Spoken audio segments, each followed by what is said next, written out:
Morning folks, today I'm going to be doing a review on some Squirrely Burts, what I bought and what I've done to customise them. I bought it in a couple of patterns, so yeah, we'll crack straight on with review and what I've done.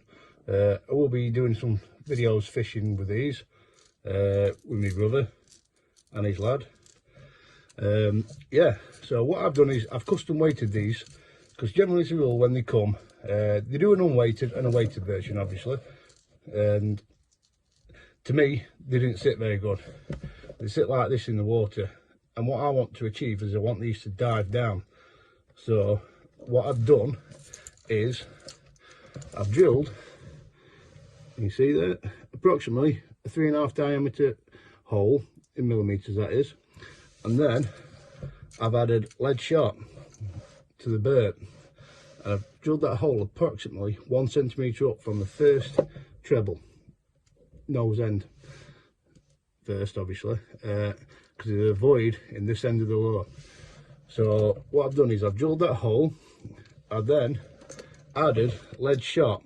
There's no exact amount of lead shot because they all vary, they're all slightly different, and I've added lead shot, and then what I've done is it's trial and error this, I've put a little piece of blue tack over the smallest bit I can just to cover the hole, and I'll put it in a bucket of water until I get the desired weight, which the desired weight what we're after, or what I'm after, some people do it different, is I want it to sit in the water, get the hooks out of my fingers, like that, critically balanced. And what I mean by critically balanced is that basically if I push down on that lure, it'll go down very slowly, but then return back up very slowly.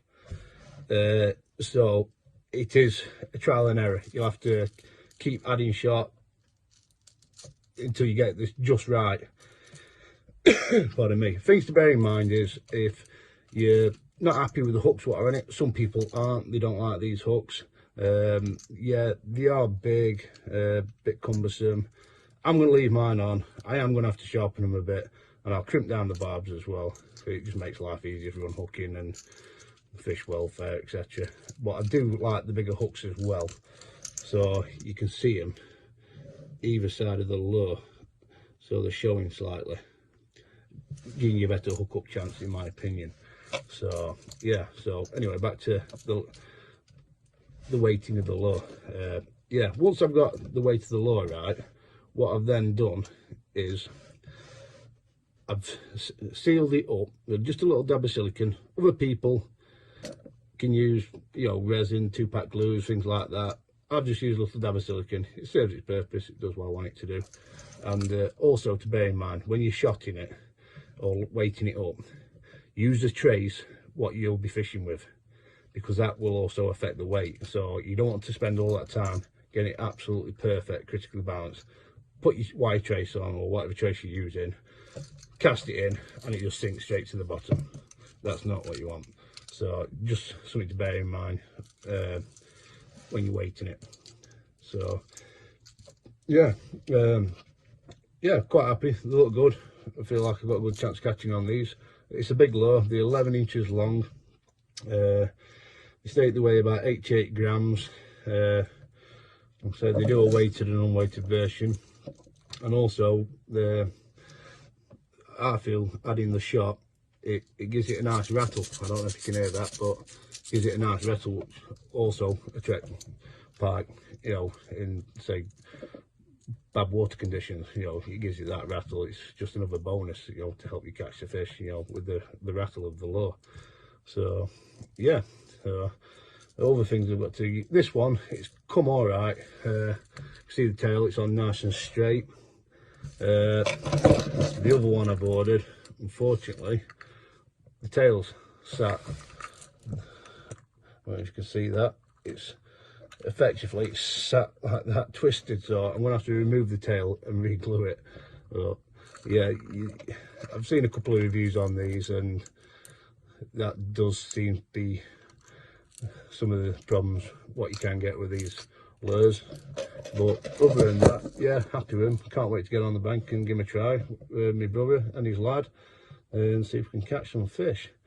Yeah, not much more really to say on it. We'll try and get some videos uploaded when this lockdown eases. And yeah, another couple of ways I suppose you could weight it if you didn't want to drill your lure is I've seen people wrap lead wire around the top of the trebles here, just to help weight it down. And I've also seen people just glue little pieces of lead on the front there, which I suppose, yeah, that's fine. I've done mine like this. Didn't bother me drilling it. I've no intentions of selling the lure, so yeah, that's the way I've gone, folks. So yeah, we'll catch you on the bank sometime. We'll get some videos uploaded. I'm just getting back into pike fishing after a good few years off. I've been mainly carp fishing, so I'm just building my pike tackle back up. So we'll try and get some videos of what tackle I've gone with and why I've gone with, and get some lure reviews on, what my opinions on them are, and we'll see if we can catch some fish. So just to give you a couple of more lures, I'm going to be putting a review on it next couple of days or so. I bought some Mirris mouse, big hype on them at the minute. Basically a big pike, fairly local to me, is being caught on these. I'm not going to disclose where I don't want people cursing me, but yeah, so I've ordered the small one, which is 60 gram in ice cream colour, and I've also ordered the bait fish one, the large one, which is a 90 gram one as opposed to the 60, the small one, to try. So you do need a heavy bait setup for this, and what I'll do is I'll do some reviews on this in the next video. Cheers folks, we'll catch you later. Thank you.